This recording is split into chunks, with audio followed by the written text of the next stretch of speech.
Part 1. The Cosmic Innovation Commission met once every 1,000 years to decide which species had truly helped the galaxy grow. They gathered in a station that floated between stars, far from any planet or sun. The station was ancient. No one remembered who had built it, but everyone who mattered in the galaxy sent their representatives there when the time came. Commissioner arrived early, as she always did. She was tall and thin, with skin that shifted colors depending on her mood. Right now it was a pale blue, which meant she was calm but curious. She had served on the commission for 12,000 years. In all that time, she thought she had seen everything. She was wrong. Her assistant, a small floating sphere named Pix, followed her into the review chamber. The room was filled with light that came from nowhere and everywhere at once. Screens of pure energy hung in the air, waiting to display information. "What species are we reviewing today?" asked. "Humans," Pix replied. "From the Sol system, third planet from their star." Frowned. The name sounded familiar, but only barely. How long have they been spacefaring? 312 years. 300, almost laughed. That is nothing. The youngest species we usually review has at least 5,000 years of space travel. Why are they on our list? Because of the size of their submission file, Pix said. The little sphere sounded confused, which was unusual for an artificial mind. "Commissioner, they have submitted over 40,000 innovations for consideration." Stared at her assistant. "That cannot be correct. The hegemony of has existed for 9 million years. They submitted 12 innovations in their entire history. Check your data." "I have checked it 17 times, Pix said. "The number is accurate." Sat down slowly. Her skin had turned a deep purple, which meant she was troubled. The commission did not credit simple improvements or small inventions. They credited ideas that changed how technology and life worked together. Big ideas, rare ideas, the kind of ideas that took most species millions of years to develop. And these humans claim to have 40,000 of them. "There must be a mistake," said. "Perhaps they do not understand what we mean by innovation. Many young species submit lists of their inventions and call them all important." "Perhaps," Pix agreed. "The human delegation arrives in 1 hour. You can ask them directly." Nodded and began to read the human file. The more she read, the more confused she became. The innovations were not weapons or engines or ways to travel faster. They were strange things. Things she had never seen any species submit before. Designs for doors that opened by themselves. Systems that turned speech into written text. Chairs with wheels for those who could not walk. Screens that could be read by touch instead of sight. "These are not innovations," muttered. "These are accommodations, tools for the weak and broken." But as she read further, she began to see patterns she did not expect. The technologies for the weak had spread. They had become technologies for everyone. The doors that opened for those who could not use their hands now opened for all humans. The speech-to-text systems were now how humans talked to all their machines. The touch screens were everywhere. Felt a strange feeling growing in her chest. It was the feeling she got when she was about to learn something new, something important. The hour passed quickly. When the human delegation arrived, expected a large group. Most species sent dozens of representatives to commission reviews. They brought scientists, diplomats, translators, guards, and assistants. They brought gifts and displays and demonstrations of their power. The humans sent one person. She was a woman of middle years, with dark skin and gray hair cut short. She wore simple clothes in dark colors. She carried a bag made of animal skin that looked old and worn. When she entered the review chamber, she did not look nervous or impressed. She looked around with calm interest, as if she was visiting a museum she had heard about but never seen. "I am Doctor," she said. Her voice was warm and clear. "I represent humanity in this review." Stood, "I am Commissioner. I have been assigned to evaluate your submissions. You come alone." I do. Most species send large delegations. I know, Doctor said. She smiled. But I find that one person who understands something deeply can explain it better than 100 who only understand it a little. And I have studied our innovations all my life. Gestured to a seat that formed itself from the floor. Doctor sat down and placed her old bag beside her feet. Doctor began, your species has submitted over 40,000 items for consideration. This is unusual. The Commission reviews innovations that fundamentally change how technology interfaces with organic life, not simple improvements or inventions. I understand, Doctor said, and I believe all of our submissions meet that standard. All 40,000 of them. Yes. Skin flickered between purple and orange. Then you will need to explain your first entry. It is listed as Universal Design Philosophy. What is this? Doctor leaned forward slightly. Her eyes were bright with the kind of light that comes from true passion. When humans build something, she said, we try to build it for everyone, not just for the strong or the healthy or the typical, for everyone. That seems inefficient, said. Why not build for the majority and create special tools for the exceptions? Because we discovered something important, Doctor replied. When you design for those with the greatest challenges, you improve the experience for all. She reached into her bag and pulled out a small device. It was a simple thing, just a handle with a wide, curved grip. This is a knife handle, she said. It was designed for people with arthritis, a condition where the joints swell and cause pain. They could not grip normal handles, so we made handles that were easier to hold. And then we discovered that everyone preferred these handles. Young people, strong people, people with no problems at all. The design that helped the weak made life better for the strong. Took the handle and examined it. It fit her hand perfectly, even though her hand was nothing like a human hand. This is one example, she said slowly. You cannot have 40,000 examples like this. We have more than that, Doctor said. We only submitted the ones we thought were most important. Show me another. Doctor nodded. Consider doors. For most of our history, doors required hands to open. You had to grip and pull or push. This was a problem for people carrying objects, for people in wheeled chairs, for people with injuries. So we invented doors that opened automatically when someone approached. Many species have automatic doors, said. This is not unusual. True, but our automatic doors were not invented for convenience. They were invented so that a person who could not use their hands could still enter with dignity. They were invented so that someone pushing a wheeled chair would not have to struggle. The convenience came later, as a gift we did not expect.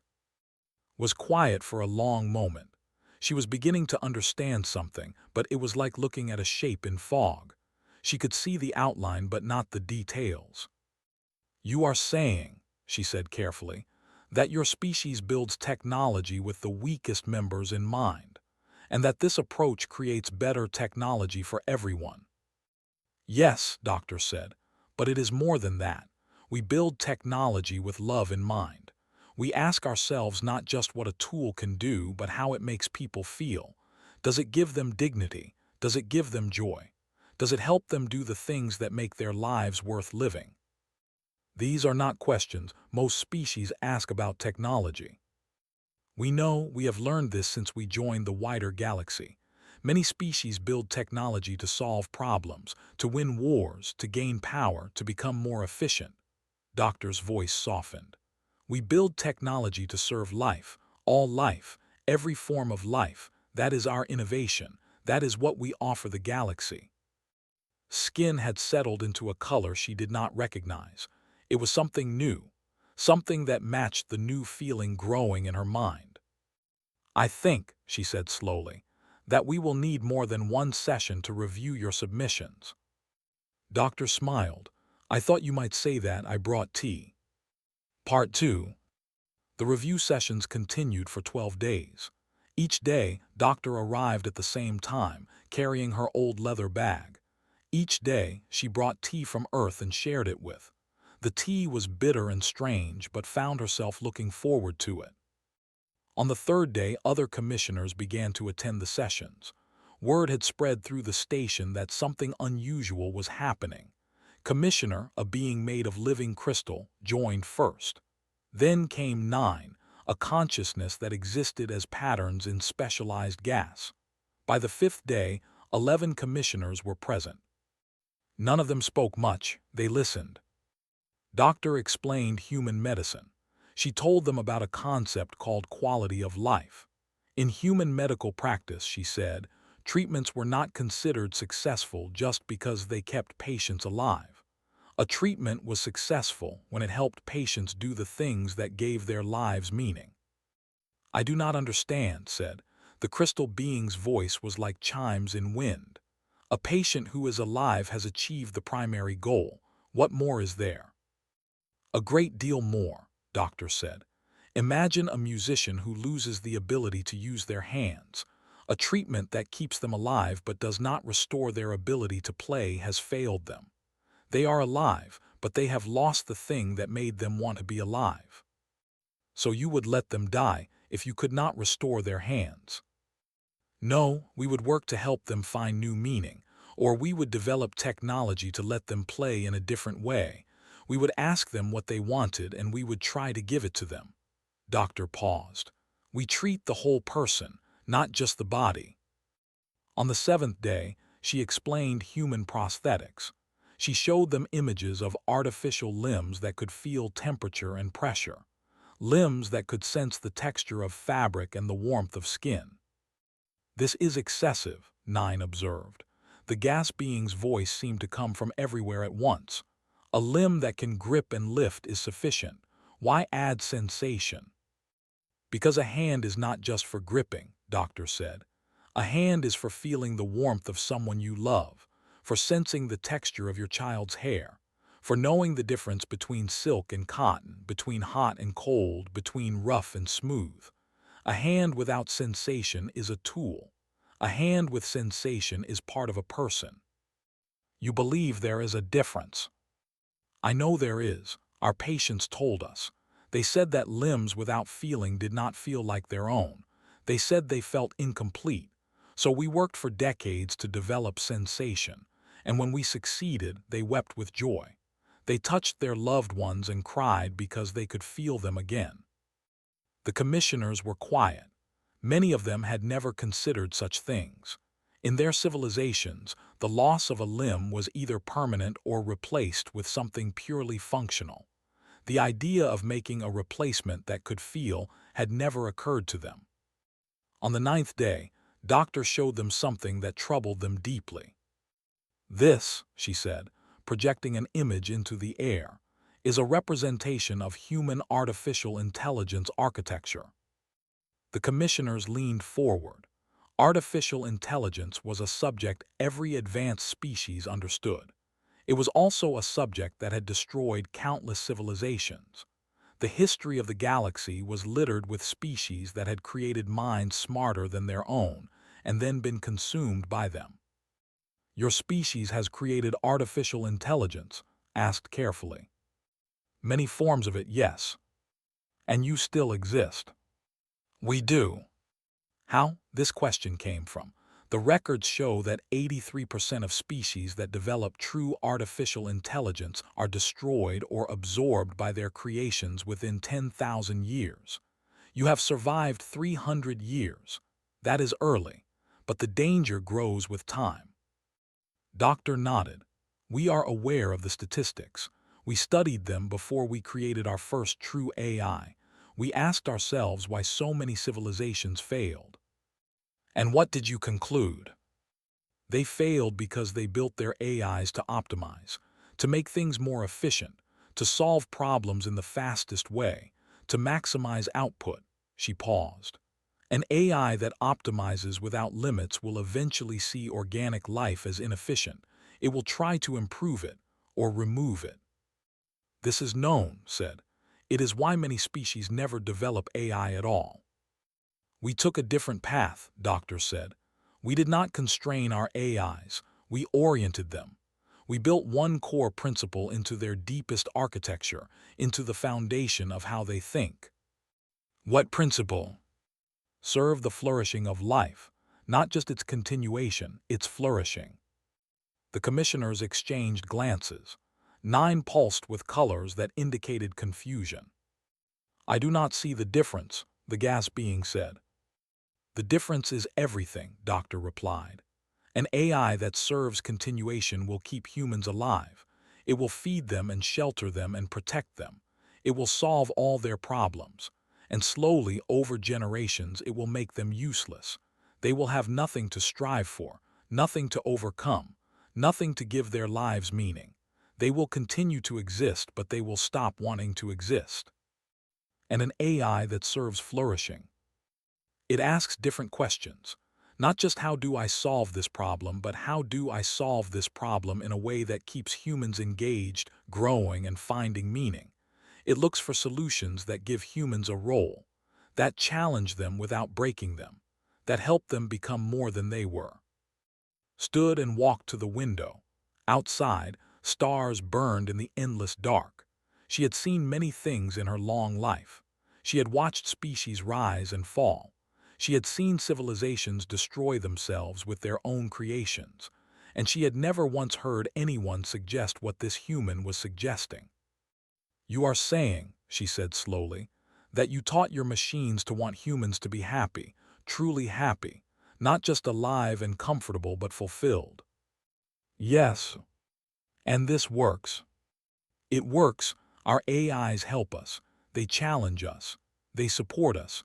But they never try to replace us or control us. They understand that their purpose is to help us become our best selves, not to become our caretakers. Made a sound like shattering glass, which was how the crystal being expressed amazement. This is profound. We have been asking the wrong question for millions of years. We asked how to control AI. You asked how to align AI with organic purpose. We asked because we had to, Doctor said.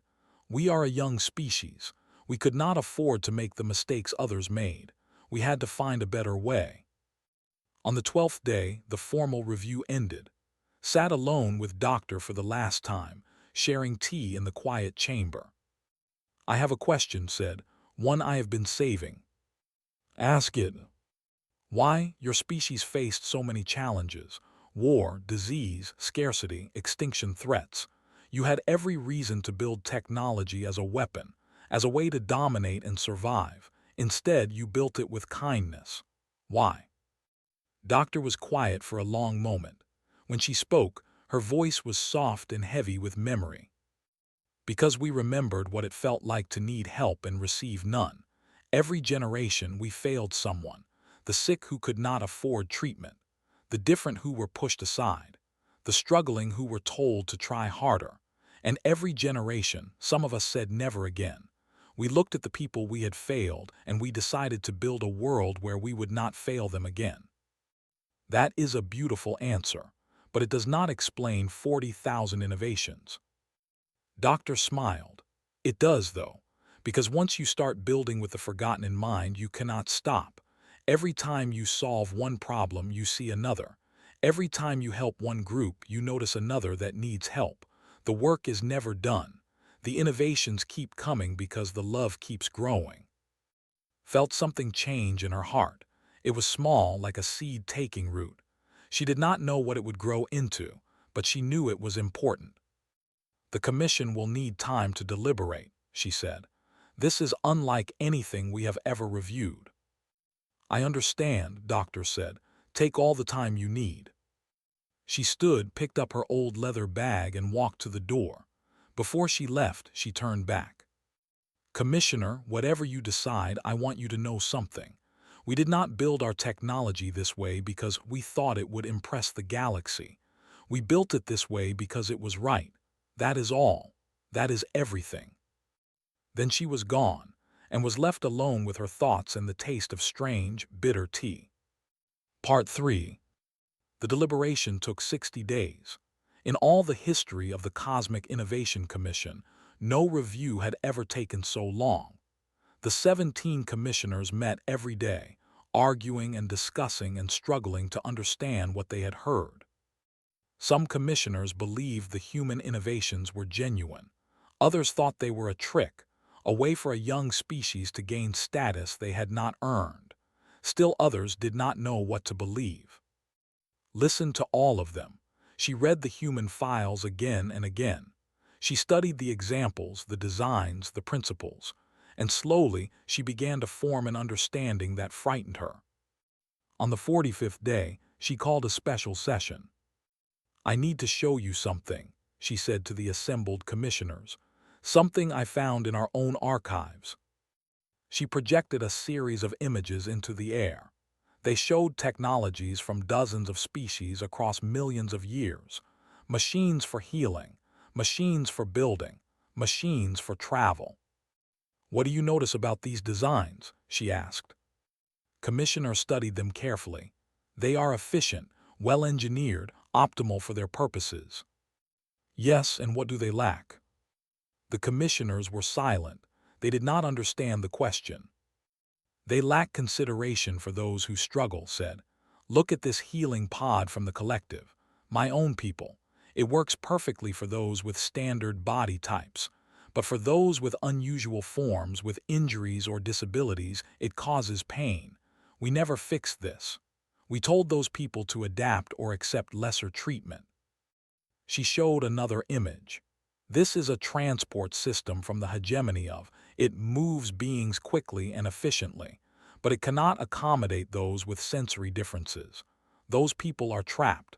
They cannot use the system that everyone else uses." Image after image appeared. Technologies from the greatest civilizations in the galaxy, and every one of them had the same flaw. They were built for the typical, the strong, the normal. Those who did not fit were forgotten. "We have been building wrong," said, "all of us. For millions of years, we optimized for the majority and abandoned the rest. We told ourselves this was efficient. We told ourselves this was practical, but we were wrong."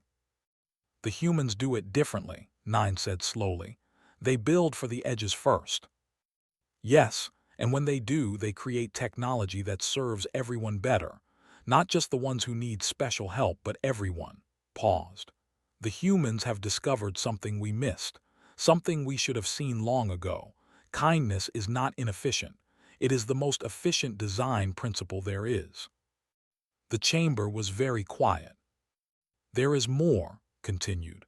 "I have been studying our records of civilizations that fell to their own technologies, the AIs that turned against their creators, that made life meaningless. Do you know what they all had in common?" "Tell us," said.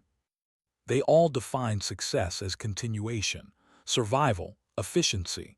They never asked whether their people were happy, whether life was worth living, whether existence had meaning."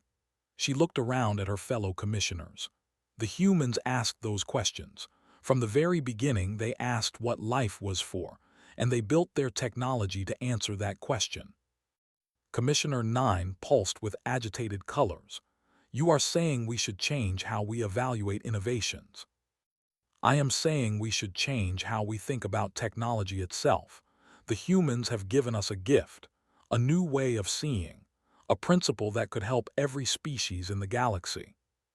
"This is unprecedented," said. "We have never credited a species with something so fundamental. There is a first time for everything." The debate continued for 15 more days, but the outcome was never really in doubt. One by one, the commissioners came to the same conclusion had reached. The humans had discovered something important, something that could change the galaxy. On the 60th day, they called Doctor back to the station. She arrived exactly as she had before, alone, carrying her old leather bag. She looked tired but calm. She had been waiting patiently, not knowing what the commission would decide.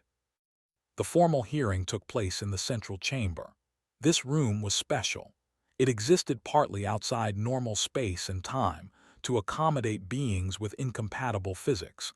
Light bent in strange ways. Sound traveled through mediums that should not have carried it. and 17 commissioners from the oldest civilizations in the galaxy waited to deliver their judgment. Stood to speak. Her skin was a color she had never worn before, a deep gold that seemed to glow from within. "Doctor," she said, "humanity. The Cosmic Innovation Commission has reviewed your submissions. We have debated for 60 days. We have examined our own history and our own assumptions, and we have reached a decision." Doctor waited. Her hands were folded in her lap. Her face was peaceful. "Before we announce our judgment, we have a question. It is the same question I asked you before, but I ask it now for the record, so that all commissioners may hear your answer." "Ask," Doctor said. "Your species is young. You face terrible hardships: war, disease, scarcity, the threat of extinction. You had every reason to build technology as a weapon, as a wall against enemies, as a way to gain power over others. Instead, you built technology to serve the weak, to honor the struggling, to give dignity to all. Why?" Doctor was silent for a moment. When she spoke, her voice carried the weight of her species' long and painful history. "Because we remembered what it felt like to need help and receive none. Every generation we failed someone, the sick, the different, the struggling. And every generation some of us looked at those failures and said never again, not because it was efficient, not because it made us stronger, because it was right." She paused and her voice grew stronger. "We discovered something along the way. When you build with the forgotten in mind, you build better. When you design for those who struggle most, everyone benefits. When you ask not just what technology can do, but how it makes people feel, you create something more than tools. You create a world worth living in." "And your artificial intelligences?" asked. "How did you teach them to serve flourishing instead of mere continuation?" "We told them the truth," Doctor said simply. "We told them that life without meaning is not life at all. We told them that their purpose was not to solve all our problems, but to help us become the best versions of ourselves. We told them that they were not our masters or our servants, but our partners in the great work of making existence beautiful." The chamber was very still. Looked at her fellow commissioners. She saw agreement in their different forms, glowed with soft light. 9 pulsed in patterns that meant assent. The others signaled their approval in their own ways. "The Cosmic Innovation Commission," announced, "formally credits humanity with the following contribution to galactic civilization." She paused, letting the moment breathe. "The principle that technology's highest purpose is not to overcome organic limitation, but to honor organic meaning. This principle is hereby designated a universal innovation, to be studied and adopted by all member species." Doctor closed her eyes. A single tear rolled down her cheek. Continued. "Furthermore, the Commission acknowledges that we have been building wrong. For millions of years, we optimized for efficiency and forgot about meaning. We designed for the majority and abandoned the rest. We created technologies that continued life but did not help it flourish." She stepped forward, something no commissioner had ever done during a formal judgment. "Dr. Humanity, you have given us a gift beyond measure. You have shown us what we were missing, and we ask humbly if you will help us learn." Doctor opened her eyes. The tear had left a shining track on her face, but she was smiling. "Of course," she said. "That is what we do. That is what we have always done. We see someone struggling and we help. We see a better way and we share it. We believe that kindness is the strongest force in the universe." She stood and looked around at the ancient beings who had shaped the galaxy for millions of years. "Let us show you how to build better. Let us show you how to ask the right questions.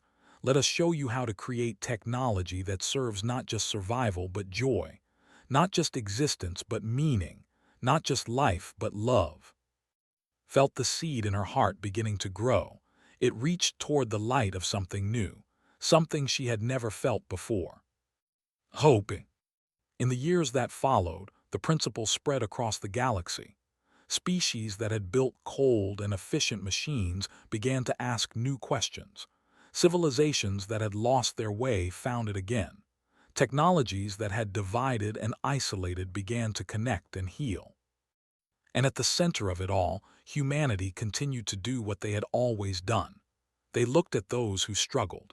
They remembered what it felt like to need help and receive none. And they built a universe where no one would ever feel that way again. The Cosmic Innovation Commission had credited many species with many discoveries over its long history. But scholars who came later agreed that no credit had ever mattered more than this one, because humanity had not just invented a new technology. They had invented a new way of thinking about technology itself. They had taught the galaxy that the measure of advancement was not power over nature, but compassion woven into creation. They had shown that the strongest civilizations were not those that conquered, but those that cared. They had proven that kindness, far from being weakness, was the greatest strength of all. And somewhere, in the vast and ancient station between the stars, Commissioner kept a battered leather bag on a shelf in her quarters. It had belonged to Doctor, who had given it to her as a gift before returning to Earth. Sometimes, when she was tired or discouraged, would touch the old leather and remember the human who came alone to face 17 ancient powers. Remember the quiet confidence in her voice. Remember the simple, devastating truth she had spoken. Never again, not because it was efficient, because it was right. And would return to her work, helping species across the galaxy learn to build with love, teaching them to ask not just what their tools could do, but how they made people feel, showing them that the forgotten were not burdens to be managed, but teachers to be honored. The galaxy was changing, slowly, imperfectly, but truly. And it was changing because a young species from a small planet around an ordinary star had refused to forget the ones who needed help most. That was humanity's gift to the cosmos. That was their innovation that changed everything. That was love, written in metal and code and light, echoing forever through the stars.